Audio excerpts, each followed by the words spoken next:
তারেক রহমানের সাথে দেখা হয়েছে একান্তকে হ্যাঁ, আপনার? তারেক রহমানের সাথে দেখা হচ্ছে, মুসাফাও আছে, মুসাফাও করছেন তারেক মুসাফাও রহমানের করছে সাথে? তারেক রহমানের সাথে।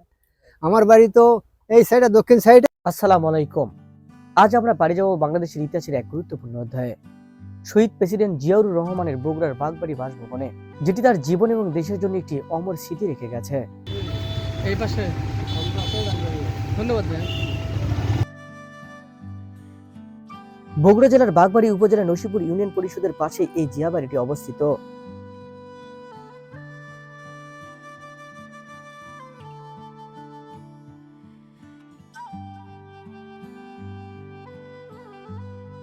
এখানে প্রবেশ করলেই দেখা যায় একটি সাধারণ পরিবারের আয়োজন, কিন্তু এর মধ্যে লুকিয়ে রয়েছে ইতিহাসের এক বর্ণালী অধ্যায়। এখানেই শহীদ জিয়াউর রহমান তার সহযোদ্ধাদের সঙ্গে বিভিন্ন সময় আলোচনা করতেন। বর্তমানে এই বাড়িটি দর্শনার্থীদের জন্য উন্মুক্ত করা হয়েছে, যাতে করে ইতিহাসের সঙ্গে পরিচিত হওয়ার সুযোগ পান তারা। বাড়িটি বর্তমানে দেখাশোনা করছেন দুইটি গরিব পরিবার এবং তাদের থাকার জন্য পাশেই দুটি ঘর নির্মাণ করে দেওয়া হয়েছে। বাড়িটির পাশেই পারিবারিক কবরস্থান, যেখানে তার চাচা এবং চাচিকে কবর দেওয়া হয়েছে।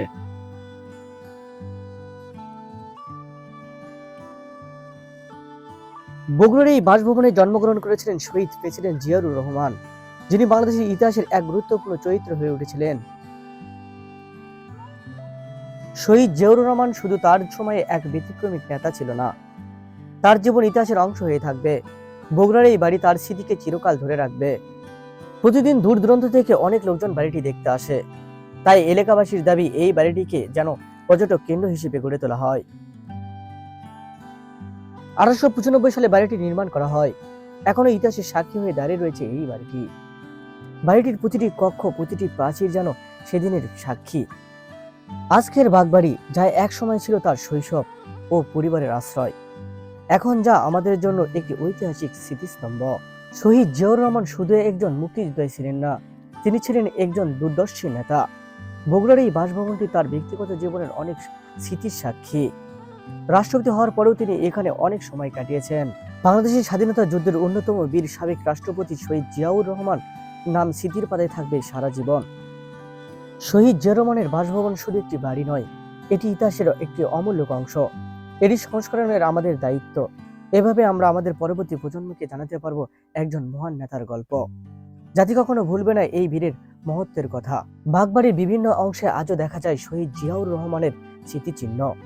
এখানে রাখা হয়েছে তার ব্যবহৃত কিছু বস্তু, 1971 সালের সময়কালের কিছু চিহ্ন। আসসালামু আলাইকুম। ওয়ালাইকুম আসসালাম। কাকা, এখানে জিয়াউর রহমান সম্পর্কে আপনি কতটুকু জানেন? দেখা জিয়াউর ছিল আপনার সাথে না? আমার সাথে দেখা হয়নি, তবে আমি ওই 79 সনে যখন আসে, 79 না 80 সনে এখানে আসছিল, এই পর্যন্ত দেখা। আর ছোটবেলায় ওরা এখানে আসে, ওরা দুই ভাই ক্রিকেট খেলতো, র্যাকেট খেলতো, এই দেখছি আমি। ম্যাডামের সাথে দেখা হয়েছিল একবার, খালেদা জিয়ার সাথে? ওরা বার দুই আসছে, ম্যাডাম দুইবার আসছে। দুইবার আসছে। ও, তারেক রহমানের সাথে দেখা হয়েছে একান্তকে হ্যাঁ, আপনার? তারেক রহমানের সাথে দেখা হচ্ছে, মুসাফাও আছে, মুসাফাও করছেন তারেক মুসাফাও রহমানের করছে সাথে? তারেক রহমানের সাথে। আমার বাড়ি তো এই সাইডে, দক্ষিণ সাইডে। উনি আবার ওই রাস্তাতে যখন আসে তখন আমার সাথে দেখা হয়, তখন ওই সালাম কালাম হচ্ছে এই বাসাতেই তো আসছে। হলো। হ্যাঁ, এই বাসাতে আসছে, ও, এই বাসাতে আসছে। আর জিয়াউর রহমান যেই প্রাইমারি স্কুল লেখাপড়া করতে, সেই স্কুলটা কোথায়? ওই যে বাজারের ওখানে, বাজারের ওখানে হ্যাঁ, প্রাইমারি স্কুলেই ছিল। ছিল। ও, তাহলে আপনি আমাদের এই সাবেক প্রেসিডেন্ট সাহেব জিয়াউর রহমান, তিনি তো প্রথম যে স্বাধীনতার ঘোষণা দিয়েছিলেন। হ্যাঁ, উনি প্রথম স্বাধীনতার ঘোষণা বলতে কি 7ই মার্চের একটা শেখ মুজিবুর ভাষণ দিয়েছিল, তারপরে 26শে মার্চের আর, দিন 27শে মার্চের ভাষণটা জিয়াউর রহমান দিয়েছে। জিয়াউর রহমান হ্যাঁ, দিয়েছেন। 27 এটা তো আমাদের বগুড়াবাসীর জন্য একটা গর্বের বিষয়। হ্যাঁ, গর্বের বিষয়। আমিও মুক্তিযোদ্ধা, সেও মুক্তিযোদ্ধা ছিল। ও, আপনি একজন মুক্তিযোদ্ধা। মুক্তিযোদ্ধা। অনেক ভালো লাগলো কাকা আপনার সাথে আমি কথা 6 বলে। নম্বর 6 নম্বর সেক্টরে ছিলাম। উনি উনি ছিল 11 নম্বর সেক্টর, না কয় নম্বর সেক্টরে বোধহয় ছিল। বাড়ির পিছনে একটি পুকুর নির্মাণ করা হয়। এখন পুকুরটি যেন অযত্ন অবহেলায় ডোবায় পরিণত হয়েছে। চট্টগ্রাম কালুরহাট বেতার কেন্দ্র থেকে 1971 সালে 27শে মার্চে তিনি স্বাধীনতার ঘোষণা দেন। তিনি বাংলাদেশের 8ম রাষ্ট্রপতি ও প্রাক্তন সেনাপ্রধান ছিলেন। মুক্তিযুদ্ধে বীরত্বের জন্য বীর উত্তম উপাধি ভূষিত হন। 1936 সালে 19 জানুয়ারি বগুড়ার বাগবাড়িতে জন্মগ্রহণ করেন প্রেসিডেন্ট জিয়াউর রহমান। এই মহান নেতাকে নৃশংসভাবে হত্যা করা হয় 1981 সালে 30 মে চট্টগ্রাম সেনানিবাসে। এই ভিডিওতে আপনাদেরকে দেখালাম শহীদ জিয়াউর রহমানের বাড়ি ও জানালাম তার সম্পর্কে কিছু ইতিহাস। এই মহান নেতার ত্যাগ ও দেশপ্রেম যদি আপনার ভালো লাগে তাহলে অবশ্যই কমেন্ট করবেন।